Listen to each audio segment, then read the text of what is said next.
Salam rahayu, rahayu, rahayu. Assalamualaikum. Masih bersama saya, Mas Jolang, dan tim dari Nafas Jawa.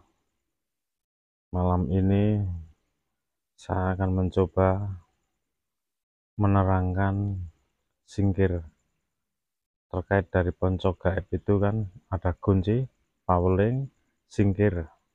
Malam ini saya akan mencoba singkir. Sebelum kita membunyikan singkir tersebut, saya ingin mencoba mengurai sedikit.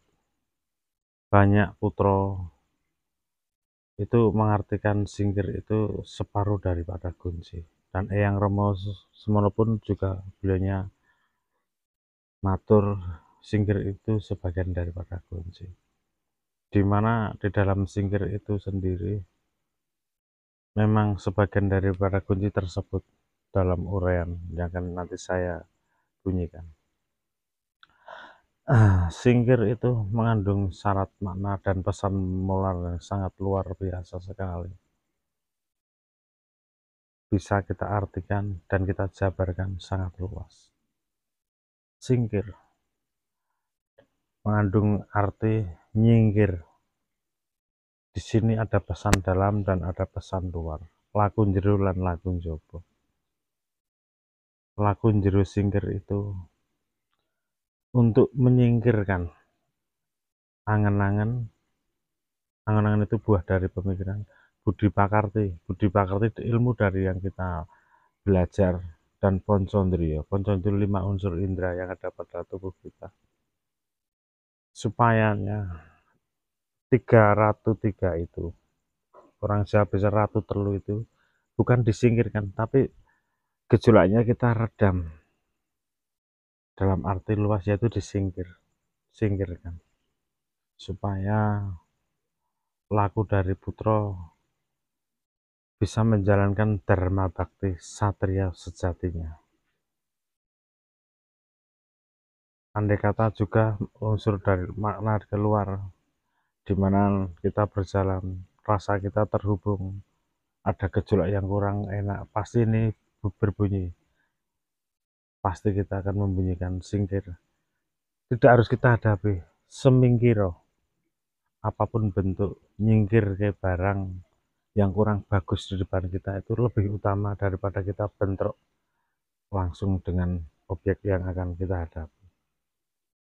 Bukan kita satria sejati, bukan kita minggir itu, bukan kita tidak berani. Karena pesan dari yang Romo Semono, lebih baik kita semingkir. Karena kan lebih satria lagi kita menjaga apa? Ketentraman dari tindak tanduk kita. Itulah yang dinamakan gelar dan gulung, di mana kita hati itu, bahasa sini osek itu obah. Kok nggak nyaman, berarti akan ada apa-apa, kita semingkir dari itu. Itulah mana singkir. Bukan ini ada hujan, kita baca singkir biar hujan singkir, itu enggak. Itu lagunya angan-angan Budi Pakarti dan Poncondrio, itu enggak boleh. Karena apapun bentuknya, lakunya Romo itu laku jero. Kalau keluar itu laku satria. Singkir itu bukan ilmu, singkir itu pemahaman, jati diri, supaya kita itu menjadi satria sejati, endang sejati yang sebenarnya, menurut apa yang dikehendaki Eyang Romo Semono. Karena banyak kadang salah mengartikan singkir. Ono setan tak singkir ke nggak bunyi, ono udan disingkir ke, itu nggak begitu. Singkir itu yaitu tadi saya terangkan, laku dalam, supaya kita itu menjadi arif dan bijaksana dalam menghadapi sebuah keadaan, ora gerusa-gerusu. Itulah makna dari singkir. Monggo para kadang sepuh, kadang enem, mari kita belajar, mari kita bersama-sama gosok ginosok dalam arti yang sangat luas. Kita ajarkan ponco gaib ini kepada generasi muda dengan bijak dan arif tentunya. Jangan sampai sesuatu yang bagus itu rusak. Karena apa? Penyampaian yang kurang dalam memahami makna yang sejatinya. Lakunya Romo itu sangat sederhana. Wani ngalah, wani prihatin. Semua akan bermula pada tentram. Kalau kita bisa menyingkirkan apa yang menjadi gejolak nafsu dan kesemuanya, kita akan menuju yang namanya tentram jiwa, tentram hati, tentram pikiran, tentram suasana, dan kesemuanya. Mudah sekali untuk kita ucapkan, tapi kita akan sulit di prakteknya. Karena apa? Kita masih terjejali dari buah-buah angan-angan yang seperti kebanyakan manusia pada umumnya. Itulah singkir. Sebelum saya menjelaskan lebih jauh, saya akan membunyikan singkir itu. Gusti ingkang Maha Suci, kula nyuwun pangapura dumateng Gusti ingkang Maha Suci. Sir olah, dat olah, sifat olah. Kula sejatining satriya. Hananira hanan ingsun. Wujud ira wujud ingsun. Sira sirna mati dening satriya sejati. Ketiban itu putih sirna layu dening asma sejati. Itulah kata-kata singkir. Hananira hanan ingsun. Adanya Tuhan. Kita ada karena adanya Tuhan. Kita tidak bisa berdiri sendiri. Tuhan di sini Sang Maha Hidup itu tadi, yang dulu banyak diperbudak oleh nafsu angkara murka dari manusia. Yang Romo Semono hadir, beliau ingin menyampaikan, harusnya kita bekti marang hidup atau menyembah hidup. Karena Eyang Romo itu pernah matur, Eyang Romo, di dunia ini apa isi jagatnya? Romo menjawab sangat sederhana. Nang donya iki anane ming urip. Ternyata setelah kita pelajari, kita mencoba merenungi benar adanya. Memang hidup di dunia ini adanya cuma hidup, nggak ada lainnya. Entah hidup hewan, tumbuhan, dan sebagainya. Banyak makhluk dari Sang punya kehidupan itu sendiri. Itulah hanani rohanan ingsun. Kita mencoba menyatukan jagat cilik, jagat gede. Itu kalau kita belajar secara spiritual. Konteks dari pada spiritual itu beda dengan supranatural. Kalau spiritual kita mengolah jiwa, kalau supranatural kita mencoba membuka dimensi alam bawah yang tentunya banyak wujud yang manusia itu tidak suka.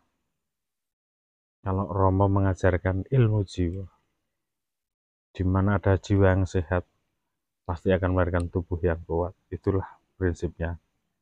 Walaupun bahasa itu dulu pernah diucapkan Eyang Kanjeng Romo Semono, manusia sekarang kan cuma menjiplak dengan bahasa yang lain. Siro sirno mati dening satria sejati. Siro di sini itu ego, angan-angan. Dia akan melebur, tidak tumbuh, akan mati. Mati karepe. Karep di sini itu karep egonya. Karena ego manusia itu banyak kehendak yang terlalu muluk-muluk kalau bahasa orang Jawa.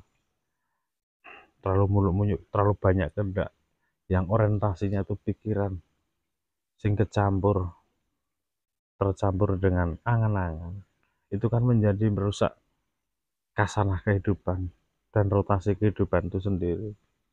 Karena Romo juga pernah pesan, rusaking donya kira mergo sapa-sapa, mergo apa? Tumindake menungso sing isih ngetutke ratu telu, yaitu tadi angan-angan budi panganipun. Dunia akan rusak. Karena apa? Dunia itu sangat cukup menampung banyak orang, tapi untuk satu orang yang belum tersadarkan, dunia akan hancur. Itulah makna dari singkir. Yang mati itu bukan raganya, angan-angannya. Itu tidak bisa kita buang, tapi kita matikan sementara. Geraknya kita batasi. Supaya apa? Hidup yang ada di renung jiwa ini, dia yang akan berbicara, dia akan mengatur kita. Karena kita, raga ini ikut oleh hidup, bukan hidup ikut dengan kita. Coba saja, kalau hidup yang ada di sini itu pergi, pasti raga ini akan mati kalau bahasa umum. Berarti kita ikut dengan hidup, bukan hidup ikut dengan kita. Itulah pemahaman yang harus jangan pahami. Mungkin juga pro kadang yang masih belajar sama dengan saya. Mari kita memahami dengan arti yang seluas-luasnya. Itu sedikit uraian dari singkir. Layu, layu itu kan mati. Dengan siapa? Asma sejati. Asma sejati itu eh, Romo itu kan meninggalkan nama. Asma sejati. Bagi cowok itu Konturpo, Kontowarno. Bagi perempuan itu Kanti Rupi, Kanti Wari. Memang hidup itu perlu piranti yang namanya Kanti. Menjadi putra Romo juga akan kita berdampingan dengan yang namanya Kanti. Kanti itu berorientasi Kanti teman, Kanti tentrem. Kanti itu mengikuti setiap putra-putra Romo. Marilah kita terjemahkan kunci yang di dalamnya ada singkir itu tadi dengan arif. Apa toh sebenarnya singkir? Yaitu tadi tersebut di atas tadi saya uraikan. Bukan apa-apa, karena itu lagu dalam, bukan lagu luar.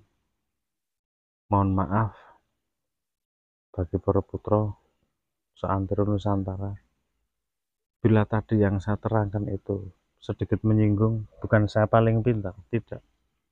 Kita masih dalam orientasi kita belajar. Bahasanya Romo sederhana. Sopo sing temen bakal tekan. Sopo nuruti angen-angen bakal kesasar. Itu sudah jelas uraian-uraian itu. Dan saya sendiri juga sangat meyakini. Mari kita jangan saling menyalahkan. Saya yakin putra-putra itu putra yang terbaik. Karena untuk menjadi putra Romo itu sangat berat. Satu, pasti di justice di lingkungan keluarga, di dalam pergaulan. Banyak putra itu menjadi putra itu diam-diam. Tapi setelah kita menjadi putra, akan timbul yang namanya kearifan dalam sebuah pemikiran. Karena apa? Kita dikenalkan oleh Kanjeng Romo bahwa kita itu sak dermotitah sak wantah yang ikut hidup. Kita di sini bukan kitanya yang berbicara, tapi hidup kita. Kalau kitanya itu pikiran yang berbicara, itulah singkir. Semoga sedikit yang saya uraikan di tadi itu bisa membawa sebuah khasanah baru bagi generasi yang akan datang. Itu tanggung jawab kita sebagai putra-putra dari yang Romo Semono. Romo itu pernah nyabdo kepada putra-putranya. Putrane Romo iki pimpinane manungsa. Hamung pasti ada titik komanya. Yang seperti apa Romo? Yang bisa berlaku satrio sejati, endang sejati, berdharma kepada sesama manusia, bisa berguna kepada sesama kehidupan. Entah itu manusia, entah hidup-hidup makhluk yang lain yang tidak bisa saya sebutkan. Itu yang diinginkan yang Romo Semono. Semoga malam ini saya juga sangat bermohon, walaupun saya menerangkan, saya juga ikut dalam pembelajaran apa yang saya terangkan. Tersemogakan kita semua putra-putra Romo Saentro Nusantara ini sebuah titik balik dalam kehidupan, supaya kita itu menjadi orang yang tercerahkan dan orang yang sadar. Kita akan masuk dalam wilayah tentrem seperti yang dikehendaki Eyang Romo Semono. Sedikit yang akan saya sampaikan, semoga apa yang saya sampaikan tadi bisa bermanfaat bagi kita semua. Saya khususnya dan tim dari Nafas Jawa mohon maaf yang sebesar-besarnya. Saya juga menunggu saran masukan dari Prokadang Saentro Nusantara. Mari kita belajar bersama-sama, berorientasi pada orientasi kebijaksanaan, berpedoman pada laku satria dan endang sejati. Kita buktikan bahwasanya putra-putra Roma itu putra yang terbaik. Kiranya itu yang bisa saya sampaikan, dan saya sangat mohon maaf bila ada kata-kata yang kurang berkenan dan tidak sepaham. Saya, Mas Sulan, dan tim Nafas Jawa mohon pamit. Semoga tayangan ini banyak digemari tentunya ya, karena saya sangat bermohon sekali seperti itu, biar kita bisa membuat episode-episode berikutnya terkait ajaran dari Eyang Romo Semono. Kiranya seperti itu yang bisa saya sampaikan. Saya mohon pamit. Assalamualaikum warahmatullahi wabarakatuh. Rahayu, rahayu, rahayu.